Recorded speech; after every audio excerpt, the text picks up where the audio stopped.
Rencontre ce soir celle d'un homme qui s'est jeté en parapente du Mont Blanc et celui-ci n'était pas seul car il était accompagné d'un animal, un aigle qu'il a élevé en captivité et qui n'avait jamais volé dans une telle liberté. Tout ça s'est passé hier sous les yeux de Denis Sébastien et de Jean-Claude Martin. Regardez. Ah, on sent qu'il doit sentir qu'il se passe quelque chose là. C'est un drôle de colis que l'on porte sur les derniers mètres qui mènent au sommet du Mont Blanc. Parti de Saint-Gervais en hélicoptère, le voici qui arrive à 4800 mètres d'altitude. Allez, Cherk, doucement, doucement. Doucement. Allez, doucement. Doucement. Regarde mon pote, t'es au sommet du Mont Blanc.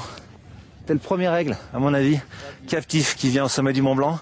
Et même les sauvages, ils ne doivent pas passer très souvent ici. Shere-Khan, un aigle d'Amérique, 14 ans, 4 kilos.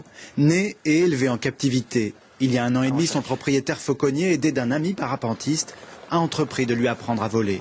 Allez, Cherk. Allez, Cherk, hop. Des dizaines de vols d'apprentissage pour arriver à ce moment unique. L'oiseau retrouve la liberté de mouvement et son instinct de vol sans jamais s'éloigner du parapente de son maître.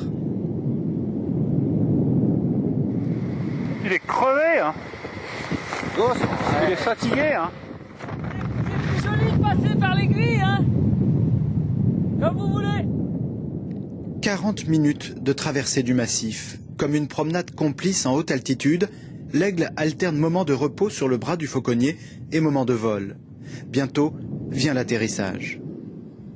C'est fabuleux, quoi. Enfin, pour moi qui ai passé 1 an et demi avec cet oiseau, il nous a pas lâché. En haut, il avait du mal parce que vraiment la densité de l'air est faible et c'était super dur pour lui. Il s'est accroché, il nous a suivis et tout. Et puis en bas, là, on s'est régalé. Enfin, vous l'avez vu, ça fait un petit peu de plaisir entre nous deux.